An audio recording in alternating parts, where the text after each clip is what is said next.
Hello students, class 10th chapter number 4 agriculture कृषि के बारे में हम लोग बात कर रहे थे।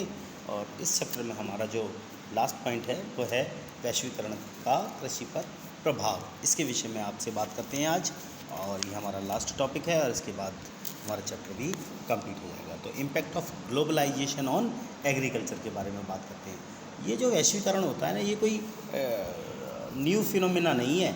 It was there at the time of colonization. और ये कब की घटना है? उपनिवेश काल में भी यही स्थिति हमारे पास मौजूद थी। उस उपनिवेश काल में जब जो है अंग्रेज़ों का हम पर कब्जा था। ऐसी 19वीं सेंचुरी में जब यूरोपीय भारत में आए, व्यापारी आए वहाँ से, ईस्ट इंडिया कंपनी के व्यापारी, तो उस समय भी जो भारतीय अर्थव्यवस्था थी ना, और जो भारत की स्थिति थी, तो उस समय भी भारत के जितने भी चीज़ें थी, चाहे वो मसाले हों चाहे और चीज़ें हों, विश्व के विभिन्न देशों में निर्यात किए जाते थे, उनको वहाँ पर भेजा जाता था, है ना। At that time Indian spices were exported to different countries of the world and farmers of south India were encouraged to grow these crops. और उनको क्या किया जाता था? उनको उगाने के लिए कहा जाता था। दक्षिण भारत में किसानों को प्रोत्साहित किया जाता था। आज भी पूरे भारत के अंदर जो गरम मसाले हैं ना, वो भारत से निर्यात किए जाने वाली मुख्य वस्तुओं में शामिल हैं। उस समय में during the British period cotton belts of India attracted the British. अंग्रेजी व्यापारी भारत के कपास क्षेत्र की ओर आकर्षित हुए थे और भारतीय कपास को ब्रिटेन में सूती वस्त्र उद्योग के लिए कच्चे माल के रूप में निर्यात किया जाता था। टिल टुडे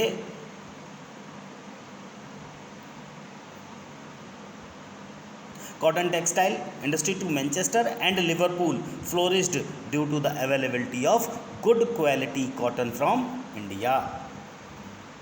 वस्त्र उद्योग के लिए कच्चे माल के रूप में इस भारतीय कपास को निर्यात किया जाता था। मैनचेस्टर और लिवरपूल दो ऐसे क्षेत्र हैं जो सूती वस्त्र उद्योग भारत में पैदा होने वाली उत्तम किस्म की जो कपास है उसकी उपलब्धता पर धीरे धीरे फलते फूलते चले गए और इनका नाम हो गया भारतीय कपास की वजह से मैनचेस्टर और लिवरपूल। ये दो ऐसे बड़े शहर, हमने इनके बारे में बहुत पढ़ा है, समझा है। 1917 में बिहार में एक मूवमेंट हुआ था जिसे हम चंपारण मूवमेंट कहते हैं। इसकी शुरुआत क्यों हुई थी?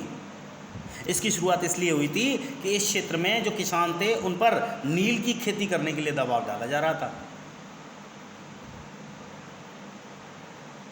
Forced to grow indigo on their land because it was necessary for the textile industry which were located in Britain। क्योंकि नील ब्रिटेन के सूती जो वस्त्र उद्योग था उसके लिए कच्चा पदार्थ था, और इसलिए वो नील की खेती जबरदस्ती यहाँ करवा रहे थे। ये किसान इसीलिए भड़क गए क्योंकि उन्हें अपने उपभोग के लिए अनाज उगाने से मना कर दिया गया था। नील क्या खाएंगे? अनाज तो खाया जाता है। 1990 के बाद वैश्वीकरण के तहत भारतीय किसानों को कई नई चुनौतियों का सामना करना पड़ रहा था। To make agriculture successful and profitable, proper thrust should be given to the improvement of the condition of marginal and small farmers। बहुत सारी परेशानियां थी उनके सामने। उन सारी परेशानियों को कैसे दूर किया जाए? Despite being an important producer of rice, cotton, rubber, tea, coffee, jute, spices, our agricultural products are not able to compete with the developed countries because of the highly subsidized agriculture in those countries। चावल, कपास, रबड़, चाय, coffee, jute, मसालों का इतना उत्पादक होने के बावजूद हमारे देश में इतनी सारी चीज़ें होती हैं, बढ़िया चीज़ें होती हैं, लेकिन फिर भी भारतीय कृषि विश्व के विकसित देशों से स्पर्धा करने में असमर्थ थी। क्यों? क्योंकि उन देशों में कृषि को अत्यधिक सहायता दी जाती थी। आज देखा जाए तो भारतीय कृषि हमारी दो रास्ते पे खड़ी है, दो राहे पर खड़ी है। Indian agriculture find itself at the crossroads. अगर उसे सक्षम बनाना है, लाभदायक बनाना है, फ़ायदे वाला बनाना है, तो छोटे और जो सीमांत किसान हैं उनकी स्थिति हमें सुधारनी होगी। हरित क्रांति ने लंबे लंबे चौड़े चौड़े वायदे किए, लेकिन आज यह कई विवादों से घिरी हुई है। यह हरित क्रांति, ग्रीन रेवोल्यूशन, आरोप लगाया जाता है कि इसके दौरान, इस हरित क्रांति के दौरान रसायनों का ज़्यादा प्रयोग किया गया, पानी ज़्यादा ज़मीन के नीचे से लिया गया, तो ज़मीन का पानी और नीचे चला गया, जो जैव विविधता थी वो विलुप्त हो गई,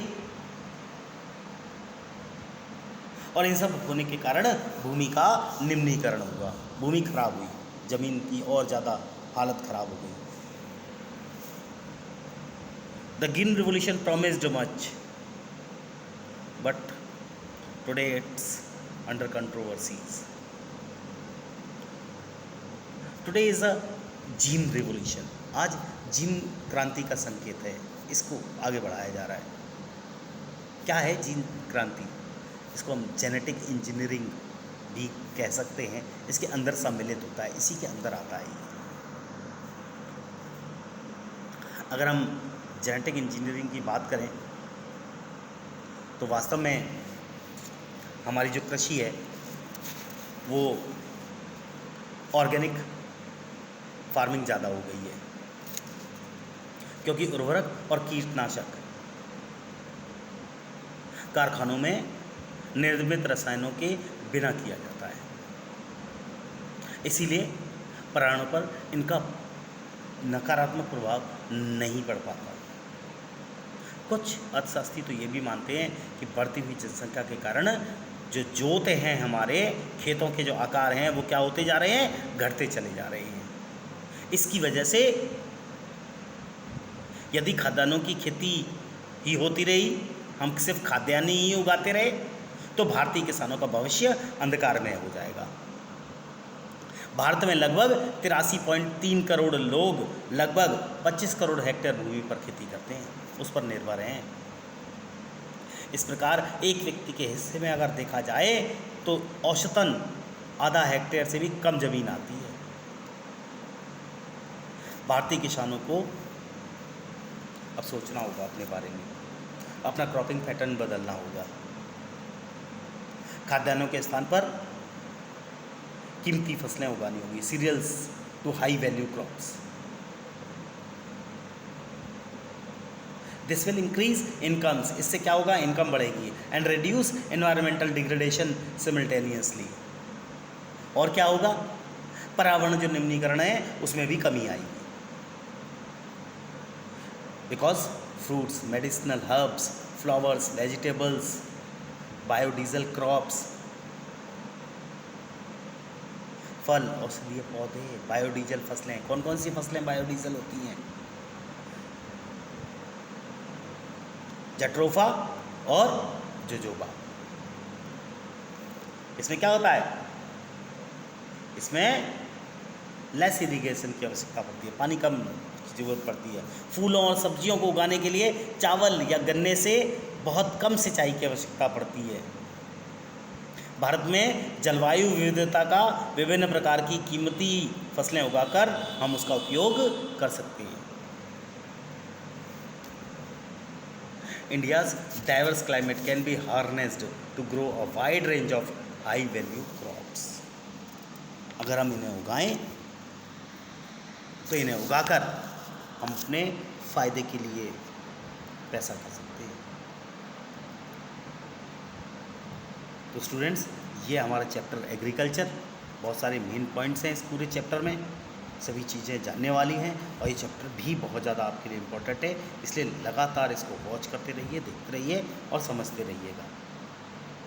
आज आपका चैप्टर नंबर 4 यहीं पर कंप्लीट होता है। So guys, thank you everyone.